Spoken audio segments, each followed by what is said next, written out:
Oi, gente, estou aqui com Carlos Henrique Corsey, economista. Ele é editor do Boletim Mercado de Trabalho do Instituto de Pesquisa Econômica Aplicada, o IPEA. E hoje o papo é informalidade. Bem-vindo, Carlos Henrique, Obrigado, ao nosso entrevista. Bom, nós tivemos ao longo dos últimos anos, né, de 2015 para cá, um agravamento, né, do ambiente no mercado de trabalho, com demissões, e a recuperação tem se dado muito no eixo do emprego sem carteira assinada e por conta própria. Queria que você me explicasse esse fenômeno. De fato, de 2015 para cá, como você salientou, né, desemprego crescendo, a informalidade também cresceu bastante, né, as condições de mercado de trabalho pioraram sensivelmente. E no começo, o que aconteceu? Veio aquela enxurrada de demissão e no sem carteira se demitiu muito, né? Muitas pessoas que estavam no emprego sem carteira assinada foram demitidas. Não foi só uma absorção, né? Do com carteira perder emprego e virar informal. Pois é, na verdade, o com carteira que perdia emprego, ele tinha mais chance de virar um conta própria, né? Tentar abrir seu próprio negócio, ou dar um jeito de sobreviver, de ter alguma atividade ali que garantisse a subsistência dele, né? Então, a gente vê, no início, que esse é o ponto que eu ia fazer, no início da crise, a subida do informal está mais concentrada no conta própria, porque o sem carteira teve muita demissão no sem carteira. Então, tinha um movimento aí de pressão para queda, né? Mas, claro, o emprego informal acabou absorvendo, mas, sobretudo, conta própria. E aí, agora, mais recentemente, de 2017, 2018 para cá, aí sim, o emprego sem carteira começa a crescer também, né? O conta própria se mantém também crescendo, mas com... Vou te interromper só para a gente conceituar um pouco. Tá. Quando a gente fala com carteira, é o emprego com carteira assinada, aquele patrão, carteirinha assinada, CLT. Exato. Sem carteira, o que é? Sem carteira é o cara que é contratado sem nenhum registro. Mas ele tem um patrão, né? Ele tem um patrão. Ele trabalha para alguém. Ele é uma relação de emprego assalariada, só que não tem nenhum registro. Só não tem cobertura legal. Nada, E o conta própria? O conta própria, ele não trabalha para ninguém, ele é um autônomo, né? Ele não é assalariado e nem tem chefe. Comparando o empregado com e sem carteira, na eventual perda de emprego, né? Se quem está empregando essa pessoa resolve dispensar a pessoa, quando ele é registrado com carteira assinada, ele pode recorrer ao seguro-desemprego, um FGTS. Existe uma proteção contra esse evento da perda do emprego. O sem carteira não tem absolutamente nada. Sai sem nada. Inclusive, né? Outras coberturas, né? Eventualmente não vai ter 13º, não vai ter férias, né? Sem falar de outros benefícios que ele consegue oferir durante a relação de trabalho, né? E também, falando agora de outra eventualidade, se ele fica doente, se ele até se acidenta e não consegue nem trabalhar mais, quem está no emprego com carteira está coberto pela Previdência Social. Quem não está, quem está sem carteira, desprotegido. Se não contribuiu de forma autônoma, está desprotegido. Né? Agora, isso é curioso porque a gente está falando de um mercado de trabalho que vem se precarizando, né? Com postos de trabalho precários. E isso alcança muito a juventude, né? A porta de entrada do jovem brasileiro no mercado de trabalho é pela informalidade ou pela autonomia? Sim, é mais até pelo esse emprego sem carteira, pela informalidade e, sobretudo, pelo emprego sem carteira, sim. É uma concentração, até antes da crise já havia essa concentração, tá, de jovens em empregos informais, sobretudo porque há uma barreira no emprego formal, a contratação de jovens, especialmente jovens que estão buscando seu primeiro emprego, né? Há uma exigência aí de alguma experiência prévia que o jovem não consegue demonstrar, né? Principalmente quem está buscando o primeiro emprego, né? Exatamente.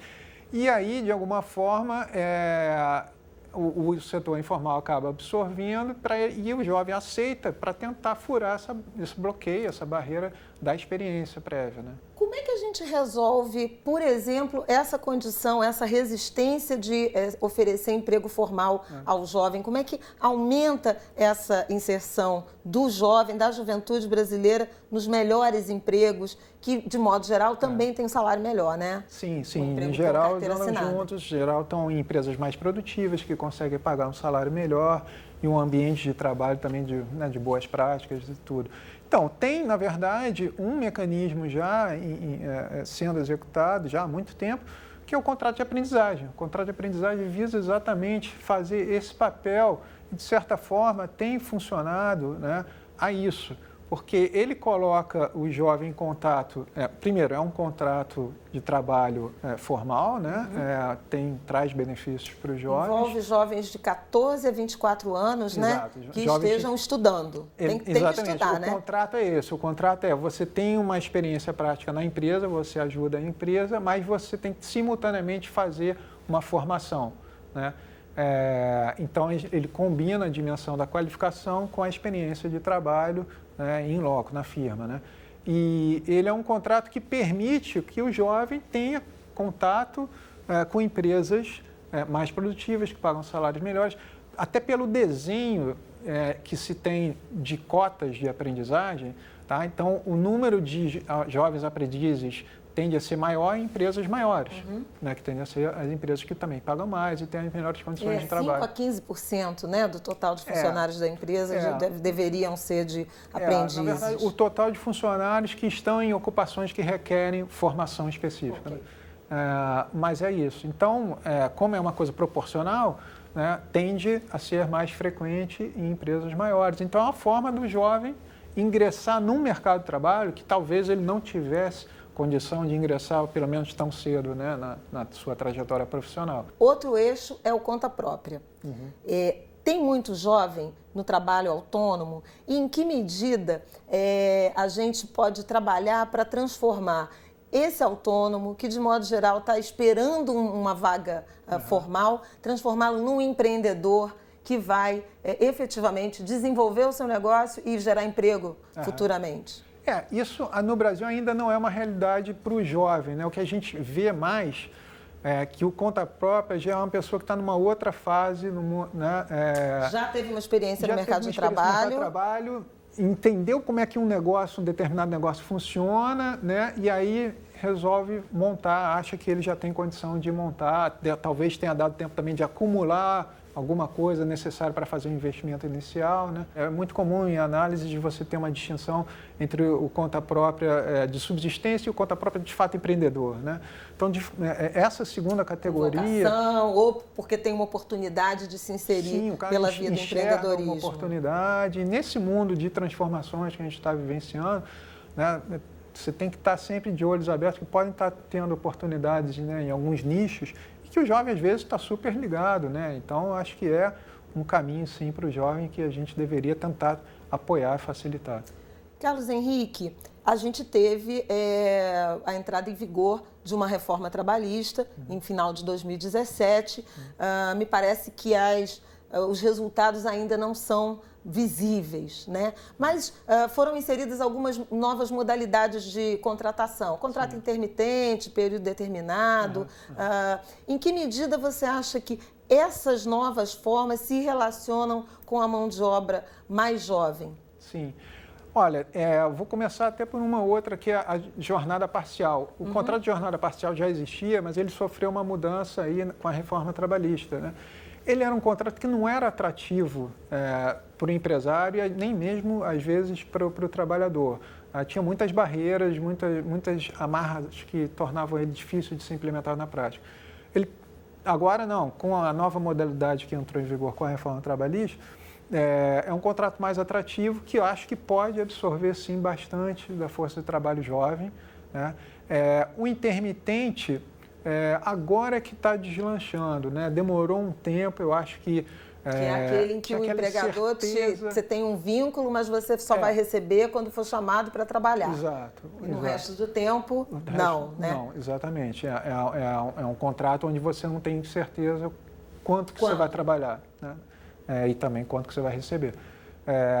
Ele veio com a reforma trabalhista, mas por ser um contrato totalmente novo, né, ao contrário com jornada parcial, como eu falei, já foi só uma modificação de um contrato que já existia, acho que gerou uma incerteza, né, e então ele demorou para engrenar agora. Nas últimas publicações a gente vê esse tipo de contrato novo intermitente ganhando um pouco mais de força nas contratações, né? Você mencionou esse mercado de trabalho informalizado, o sem carteira ou conta própria, que não contribui. Falamos dos benefícios trabalhistas propriamente, mas tem uma questão importante relacionada à previdência, à aposentadoria, né? Exato.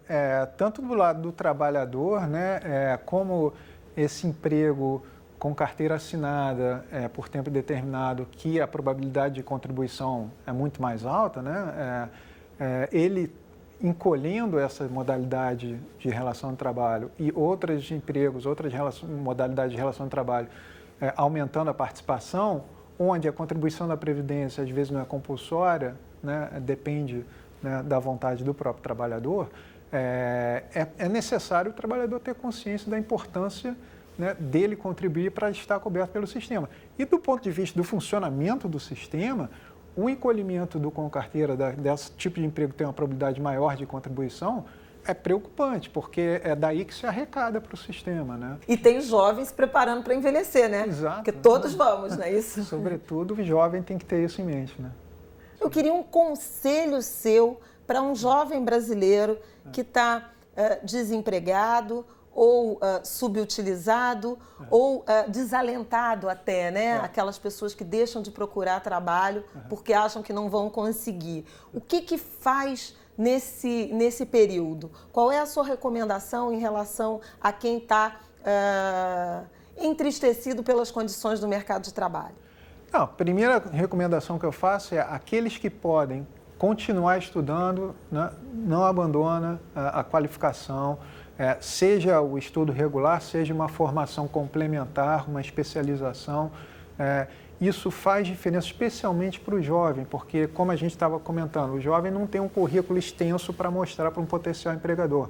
Então, o que ele puder mostrar de outras coisas na área de formação, né, conectadas, especialmente uma formação conectada com o mercado de trabalho, com o que se demanda no mercado de trabalho, eu acho que tem que ser priorizado, né, na medida que isso for possível para a realidade dele, né?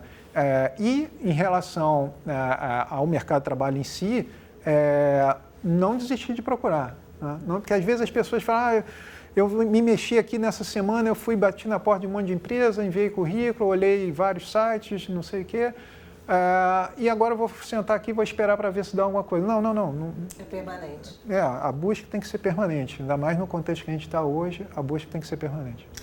Carlos Henrique Corsé, muito obrigada por participar da nossa entrevista. Obrigado. Bom, a dica é estudar e insistir. Gostou desse programa? Quer assistir os outros? Quer ver esse de novo? Futura Play. Até a próxima.